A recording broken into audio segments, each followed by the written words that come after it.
Hello student, आपका बहुत बहुत स्वागत है आपके अपने यूट्यूब चैनल ज्ञान प्रभाव में। मैं हूं दीपक मिश्रा। स्टूडेंट, आज के इस वीडियो में हम पढ़ेंगे कि क्लासिफिकेशन ऑफ टेंस को कितने भागों में बांटा जाता है। एक्चुअली होता क्या है स्टूडेंट, जो टेंस होता है, टेंस की बहुत ही महत्वपूर्ण भूमिका हमारे टॉकिंग और राइटिंग में होती है। टेंस डिनोट करता है समय को, टाइम को।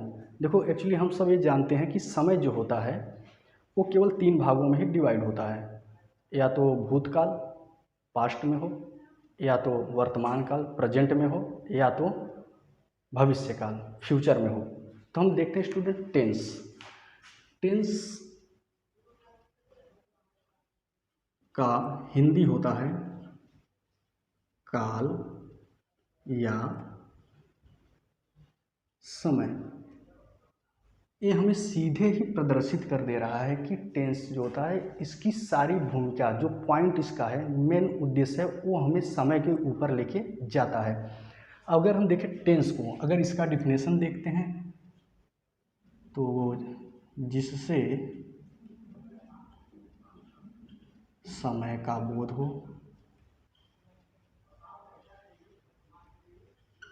हो उसे टेंस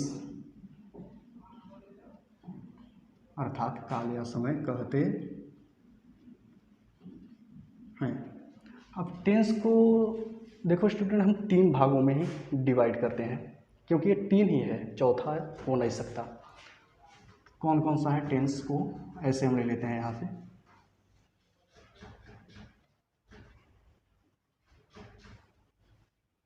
पहला तो हमारा हो जाता है प्रेजेंट टेंस। इसका हिंदी होता है वर्तमान काल। दूसरा हमारा जो हो जाता है वो हो जाता है पास्ट टेंस, मतलब भूत काल। और तीसरा जो हमारा होता है वो हो जाता है फ्यूचर टेंस, अर्थात इसका हिंदी हो जाएगा भविष्य काल। देखें, हम यहाँ पे देखते हैं भाई, प्रेजेंट टेंस जो है ये वर्तमान समय को प्रदर्शित करता है। मतलब कि वर्तमान समय में इस समय कौन सा कार्य हो रहा है, जितने भी कार्य प्रेजेंट टेंस में होता है वो वर्तमान समय में आता है। देखो, कभी कभी बुक में क्या होता है कि प्रेजेंट जो है पहले स्थान पे, उसके स्थान पे पास्ट हो जाता है। मतलब ये आपको घबराने की बात नहीं है, वो आगे पीछे करके देता है। पहला हो गया प्रेजेंट टेंस, इसमें क्या होता है, कोई भी कार्य वर्तमान समय में होता है। पास्ट टेंस में क्या होता है कि कोई भी काम वो भूतकाल में होता है, भूतकाल अर्थात बीते हुए समय में होता है। और फ्यूचर टेंस में क्या होता है कि कोई भी काम न तो भूतकाल में हुआ है, न तो वर्तमान काल में हो रहा है, बल्कि आने वाले समय भविष्य काल में होने वाला है। तो इस आधार पे इन्हें हम फिर से 4 भागों में बांट लेते हैं।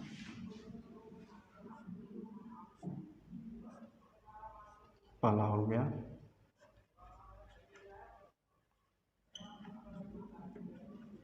इंडेफिनिट टेंस, आप चाहे तो यहाँ प्रेजेंट लगा सकते हो। दूसरा हो गया कॉन्टिन्यूअस टेंस। तीसरा हो गया परफेक्ट टेंस। और चौथा हो गया जो होता है परफेक्ट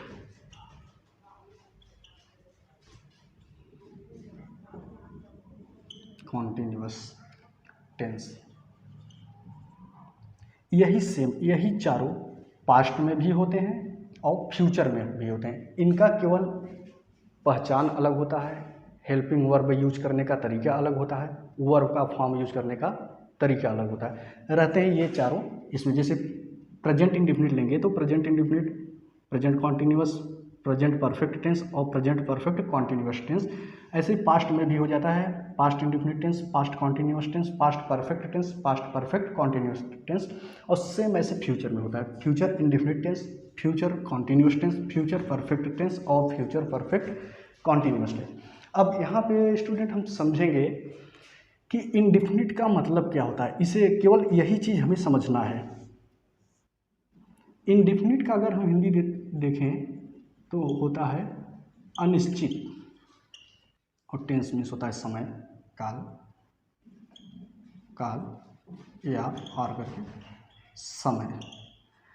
अनिश्चित मतलब कि ये इंडेफिनिट, यही सबसे हमें किसी भी टेंस को पकड़ने के लिए इनकी बहुत ही बारीकी होनी चाहिए। इंडेफिनिट का मतलब है अनिश्चित, मतलब कि इसमें किसी भी कार्य के होने का कोई समय निश्चित नहीं होता, वो अनिश्चित समय होते हैं। जैसे कि अगर हम इसका कोई एग्जाम्पल लेते हैं, जैसे प्रेजेंट इंडेफिनिट टेंस का कोई एग्जाम्पल लेते हैं, मान लो कि राम दूध पीता है, राम दूध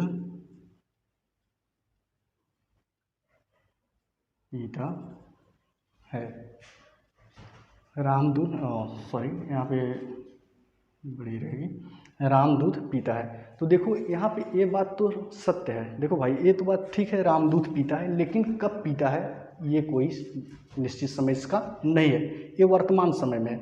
अगर हम पास्ट इंडेफिनिट को, इसी सेंटेंस को पास्ट इंडेफिनिट में कन्वर्ट करेंगे तो इसका हो जाएगा कि राम दूध पीता था। इसमें भी देखो समय कंफर्म नहीं हो पा रहा है, पीता था ये बात सत्य है, लेकिन कब पीता था ये कोई समय नहीं जानता। अगर इसी सेंटेंस को हम फ्यूचर इंडेफिनिट में कन्वर्ट कर दे रहे हैं तो क्या हो जाएगा, राम दूध पीता होगा। तो इसमें भी देखो राम दूध पीता होगा, ये बात सत्य है कि राम दूध पीता होगा, लेकिन कब पीता होगा ये समय निश्चित नहीं है। इसके बाद मतलब हम लोग यहाँ पे समझ गए कि इंडेफिनिट का मतलब होता है अनिश्चित, इसमें कोई भी समय निर्धारित नहीं रहता, किसी भी कार्य के होने का समय हमें डिनोट नहीं रहता, हमें प्रदर्शित नहीं रहता। अब दूसरा अगर हम देखें तो कॉन्टिन्यूअस, कॉन्टिन्यूअस में क्या होता है, कोई भी कार्य लगातार होता है। कॉन्टिन्यूअस का हिंदी में कन्वर्ट करने लगातार हो जाएगा। तो देखो इसमें क्या होता है कि कोई भी कार्य, चाहे वो प्रेजेंट का कॉन्टिन्यूअस हो, चाहे पास्ट का हो, चाहे फ्यूचर का हो, होता क्या इसमें कोई भी कार्य लगातार जारी रहता है। और हाँ, एक चीज़ और इसमें देखने को मिलता है, जो जितने भी कॉन्टिन्यूअस हैं इनमें समय नहीं दिया रहता। ऐसा नहीं होता कि मोहन 2 घंटे से चाय पी रहा है, ऐसा कुछ नहीं रहता, इसमें समय नहीं दिया रहता, लेकिन काम लगातार जारी रहता है। जैसे इसका एग्जाम्पल देते हैं, देखते हैं, राम दूध पी रहा है, इंडेफिनिट वाला इससे हम एग्जाम्पल देते हैं कि राम दूध पीता था, इंडेफिनिट में था, पीता है, और कॉन्टिन्यूअस में क्या हो जाएगा कि राम दूध पी रहा है, क्या हो जाएगा, राम दूध पी रहा है। ये बात सत्य है कि राम दूध पी रहा है, लेकिन कब से पी रहा है ये समय निश्चित नहीं है। तो इसमें क्या हो जाएगा, अगर इसका हम ट्रांसलेशन करते हैं, राम इज ड्रिंकिंग मिल्क।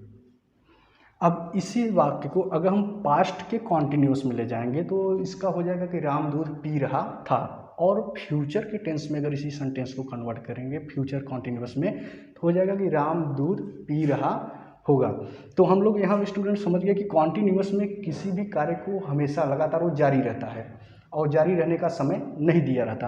अब परफेक्ट में क्या होता है, अब आते हैं परफेक्ट। जैसे हम प्रेजेंट परफेक्ट के बारे में बात करें, पहले इसका अर्थ समझ। परफेक्ट मीन्स होता है पूर्ण, पूर्ण मीन्स पूरा, कंप्लीट। देखो परफेक्ट मीन्स होता है पूर्ण, इसमें किसी भी कार्य को पूरा होना पाया जाता है, या कोई भी कार्य इसमें पूर्ण हो चुका रहता है। जैसे कि हम पढ़ते हैं कि इसी जो हम एग्जांपल आपको बताए थे इंडेफिनिट वाला, कि राम दूध पीता है, उसी को अगर हम प्रेजेंट परफेक्ट में कन्वर्ट करें तो हो जाएगा कि राम दूध पी चुका है। और उसी को अगर पास्ट परफेक्ट में हम कन्वर्ट करें तो हो जाएगा कि राम दूध पी चुका था। और फ्यूचर परफेक्ट में करेंगे तो हो जाएगा कि राम दूध पी चुका होगा। यही चीज़ होता है स्टूडेंट। अब देखते हैं perfect continuous tense. Perfect continuous tense में क्या होता है, कोई भी कार्य पूर्ण और अपूर्ण दोनों रहता है। अर्थात इसमें इस टेंस में क्या होता है, परफेक्ट कॉन्टिन्यूअस में, कि कोई भी जो कार्य होता है वो पूर्ण भी रहता है अपूर्ण भी रहता है। लेकिन इस टेंस में हम देखेंगे कि अगर वो चाहे पास्ट का हो, चाहे फ्यूचर का हो, चाहे प्रेजेंट का हो, इसमें ध्यान देने वाली ये बात है कि समय दिया रहता है, हमारा टाइम एक समय बिंदु अवश्य दिया रहता है। कि इसमें मान लो हम कोई एग्जांपल ले लेते हैं, ये राम 9 बजे से दूध पी रहा है। तो इसमें क्या हो जाएगा कि राम 9 बजे से दूध पी रहा है, मतलब क्या हुआ कि राम, देखो ध्यान देना, राम 9 बजे से दूध पी रहा है, इसका मतलब है कि राम जब 9 बजे से दूध पी रहा है, ये तो जरूर है कि कुछ न कुछ दूध पी रहा है, और प्रेजेंट में भी चालू है उसका काम पीने का। तो मतलब कि फ्यूचर और परफेक्ट कॉन्टिन्यूअस टेंस में क्या होता है, कुछ कार्य बीत चुका रहता है, कुछ जारी रहता है। सेम यही कंडीशन पास्ट टेंस में भी आती है। पास्ट टेंस में अगर इसी एग्जांपल को हम कन्वर्ट करते हैं पास्ट परफेक्ट कॉन्टिन्यूअस में, तो हो जाएगा राम 9 बजे से दूध पी रहा था। अगर फ्यूचर में हम कन्वर्ट करते हैं तो वो यही हो जाएगा कि राम 9 बजे से दूध पी रहा होगा। यहाँ तक स्टूडेंट हम समझ गए। अब आते हैं, केवल एक बार मैं आपको फिर बता देता हूँ कि इनडिफिनिट मीन्स होता है अनिश्चित। इसमें कोई भी समय नहीं रहता काम के जारी होने का, या कुछ भी कोई भी समय नहीं रहता। कॉन्टिन्यूअस में कोई काम हमेशा लगातार जारी रहता है। और परफेक्ट टेंस में क्या होता है, कोई भी कार्य पूर्ण हो चुका रहता है, कंप्लीट हो चुका रहता है। और परफेक्ट कॉन्टिन्यूअस में क्या होता है कि कोई भी कार्य पूर्ण अपूर्ण, मतलब कि कुछ कार्य हो चुका रहता है, कुछ बाकी भी रहता है, तभी तो कार्य जारी रहता है। ये हो गया। उसके बाद हम देखते हैं कि यही सेम कंडीशन, यही चारों पास्ट में भी रहते हैं, फ्यूचर में, बस अंतर ये रहता है कि इनका वर्ब फॉर्म यूज करने का तरीका, हेल्पिंग वर्ब का तरीका अलग रहता है। अब देखते हैं, इन्हें भी 4 भागों में बांटा जाता है। प्रत्येक के 4 भाग होते हैं, जैसे इसके भी 4 हो गए, इसके भी 4 होंगे, इसके भी 4 होंगे, और इसके भी 4 होंगे। मैं एक का आपको बता दे रहा हूँ, वैसे समझता यही सब कंडीशन इसमें भी होगा, पास्ट टेंस में, फ्यूचर टेंस में। पहला तो होता है पॉजिटिव, मैं आपको बता दे रहा हूँ सेंटेंस, पॉजिटिव सेंटेंस भी रहता है, पॉजिटिव में लिख दे रहा हूँ। पॉजिटिव मीन्स होता है सकारात्मक। देखो पॉजिटिव सेंटेंस में स्टूडेंट होता क्या है कि कोई भी कार्य जो हो रहा है, कोई भी सेंटेंस है, उसमें कहीं पे नहीं शब्द नहीं आएगा, नहीं आएगा, और क्यों, कहाँ, कैसे, इंट्रोगेटिव भी वर्ड नहीं आते। तो इसमें पॉजिटिव में कोई भी चीज़ रहता है वो हमेशा सकारात्मक दिशा में रहता है। जैसे एक मैं एग्जांपल लिख दे रहा हूँ, मैं विद्यालय जाता हूँ, मैं विद्यालय जाता हूँ।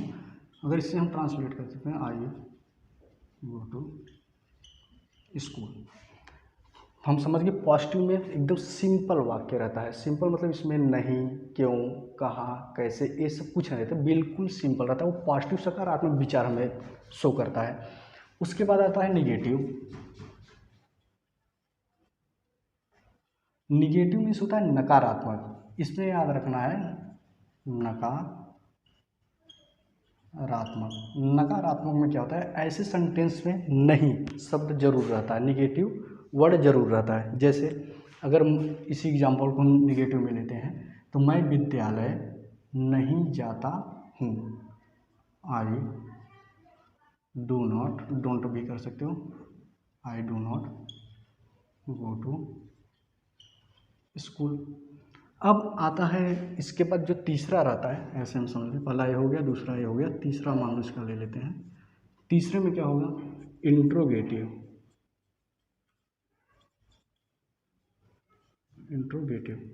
इंट्रोगेटिव में क्या होता है स्टूडेंट, इंट्रोगेटिव में प्रश्न सूचक शब्द हमें मिलते हैं, या तो स्टार्ट में मिले सेंटेंस के या बीच में मिले, लेकिन मिलेंगे जरूर। इसका मतलब वो, इसका हिंदी हम देख लेते हैं, प्रश्नवाचक या प्रश्नसूचक, जो हमें प्रश्नों का सूचना दे, मतलब क्यों, कहाँ, कैसे, शब्द इसमें रहते हैं।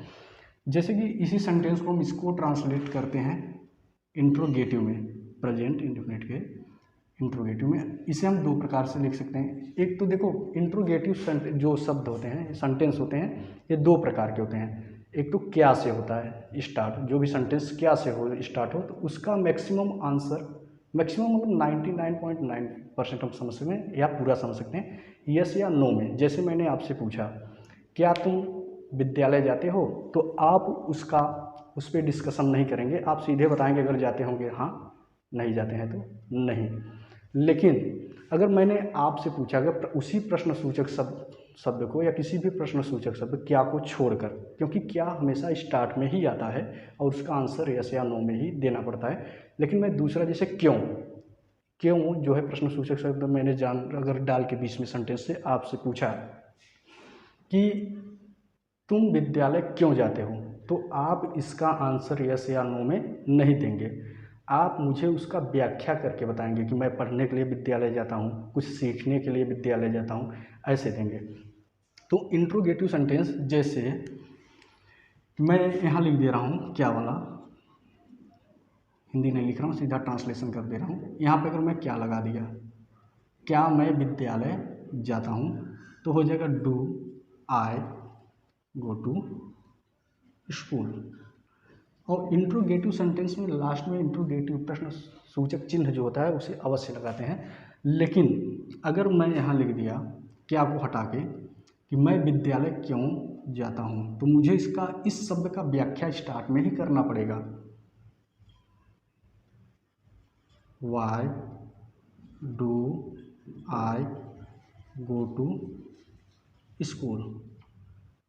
इस प्रकार प्रश्न सूचक चिन्ह जो होते हैं स्टूडेंट, उसमें क्या होता है प्रश्न सूचक, यहाँ पे हम देखेंगे इंट्रोगेटिव सेंटेंस जो होते हैं इसमें क्या क्यों जरूर आता है, कुछ न कुछ प्रश्न सूचक शब्द जरूर, या तो वो हो सकता है सेंटेंस के स्टार्ट में हो या तो बीच में हो। अगर स्टार्ट में होता है तो हम मैक्सिमम देखते हैं क्या ही होता है, लगभग क्या ही रहता है, जिसका आंसर अगर देखा जाए सोचा जाए तो यस या नो में देना होता है।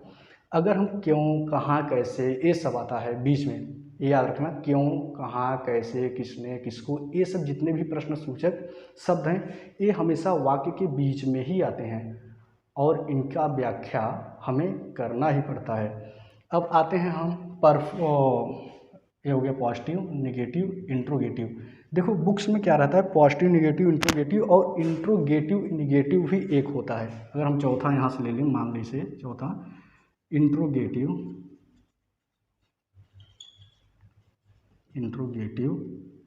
एंड डालो या तो डायरेक्ट लिख दो नेगेटिव। इंट्रोगेटिव नेगेटिव इसमें क्या रहता है, हम जैसा कि आप लोग सोच चुके होंगे, इंट्रोगेटिव मतलब प्रश्नवाचक और नेगेटिव मतलब नकारात्मक। तो इसमें क्या होता है, इस प्रकार के सेंटेंस में प्रश्नवाचक शब्द भी रहता है और नहीं भी रहता है। नहीं मतलब नहीं, निगेटिव नहीं मतलब कि मेरे कहने का मतलब ये नहीं प्रश्नवाचक शब्द नहीं रहता, निगेटिव मतलब नहीं शब्द कहीं ना कहीं सेंटेंस में रहता ही है। तो इसमें हम लोग देखते हैं कि इंट्रोगेटिव नेगेटिव सेंटेंस में किसी भी टेंस का हो तो उसमें प्रश्नवाचक तथा नकारात्मक दोनों ही शब्द हमें मिलते हैं। तो इसमें निगेटिव का जो यूज होता है वो डायरेक्ट वो ऐसे कर सकते हैं सभी सेंटेंस में, चाहे इसका हो चाहे इसका चाहे इसका चाहे जो भी हो, indefinite continuous perfect continuous, subject के बाद नॉट लगा देते थे, सब्जेक्ट के बाद नॉट लगा देते हैं, बस इतना ही करना रहता है। हम अगले वीडियो में आपको एक एक टॉपिक पे जैसे प्रेजेंट इंडेफिनिट के पॉजिटिव का अलग वीडियो, नेगेटिव का अलग, बिल्कुल सही तरीके से और बिल्कुल आसान तरीके से आपको समझा देंगे, कभी नहीं आप भूल पाओगे। अब आता है बात कि ये चारों क्या इसी में रहते हैं, नहीं, ये चारों चीज़ इंडेफिनिट में भी रहेंगे, कॉन्टीन्यूअस में भी रहेंगे, परफेक्ट में भी रहेंगे, परफेक्ट कॉन्टीन्यूअस टेंस में भी रहेंगे। और बात आती है इंडेफिनिट की, इंडेफिनिट प्रेजेंट टेंस में भी रहता है, कॉन्टीन्यूअस टेंस में और पास्ट टेंस में रहता है और फ्यूचर टेंस में भी रहता है। कॉन्टीन्यूअस एक प्रेजेंट टेंस में भी मिलेगा आपको, पास्ट टेंस में भी रहता है और फ्यूचर टेंस भी रहता है। परफेक्ट टेंस जो है, परफेक्ट टेंस प्रेजेंट में भी रहेगा, पास्ट में भी रहेगा और फ्यूचर में रहेगा। परफेक्ट कॉन्टीन्यूअस टेंस ये जो है प्रेजेंट में भी रहेगा, पास्ट में भी रहेगा, फ्यूचर में रहेगा। और इनके प्रत्येक के इंडेफिनिट के भी चार भाग होते हैं, जैसे पॉजिटिव नेगेटिव इंट्रोगेटिव और इंट्रोगेटिव नेगेटिव। मैं यहाँ पे चौथा लिख दिया हूँ एक का ही मैंने बता दिया। ऐसे सेम यही चारों इंडेफिनिट में भी रहेंगे, चाहे कोई भी टेंस हो, प्रेजेंट इंडेफिनिट हो, पास्ट हो या फ्यूचर हो। फिर यही चारों कॉन्टीन्यूअस में भी रहेंगे, परफेक्ट में भी रहेंगे और परफेक्ट कॉन्टीन्यूअस में भी रहेंगे। हम स्टूडेंट एक और तरीके से बिल्कुल आपको याद रहे उस तरीके से समझा देते हैं। मान लो टेंस है, टेंस मान लो किसी देश का नाम है। टेंस क्या है? किसी देश का नाम है, उस देश का नाम है, या तो ऐसे समझ लो एक देश है जिसका नाम टेंस है। उस देश में 3 स्टेट हैं, 3 राज्य हैं। उन राज्य का नाम है present tense, past tense, future tense, या प्रेजेंट पास्ट फ्यूचर। मतलब कि एक देश है जिसका नाम टेंस है, उस देश में 3 राज्य हैं, प्रेजेंट पास्ट फ्यूचर।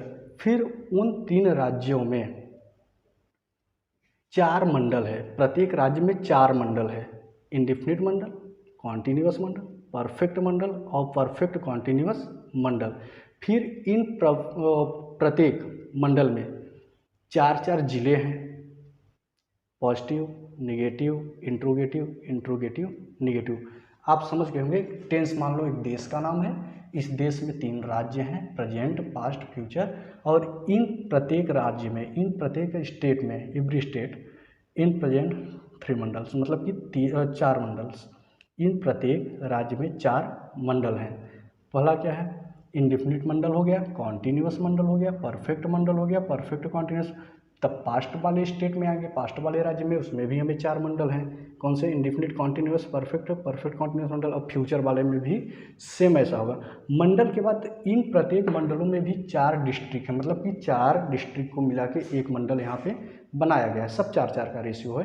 अब उम्मीद करता हूँ स्टूडेंट आपको अच्छी तरह से टेंस का क्लासिफिकेशन हो गया है। अगर आपको वीडियो अच्छी लगी हो इसे लाइक, शेयर, सब्सक्राइब और कमेंट्स जरूर करना। मैं आपके लिए हमेशा एकदम बिल्कुल मक्खन की तरह सरल से सरल वीडियो बनाता रहूँगा। कोई भी चीज़ बिल्कुल आसानी से समझाता रहूँगा। हमारे चैनल को सब्सक्राइब, शेयर और कमेंट जरूर करें। बेल आइकॉन भी स्टूडेंट दबा लेना।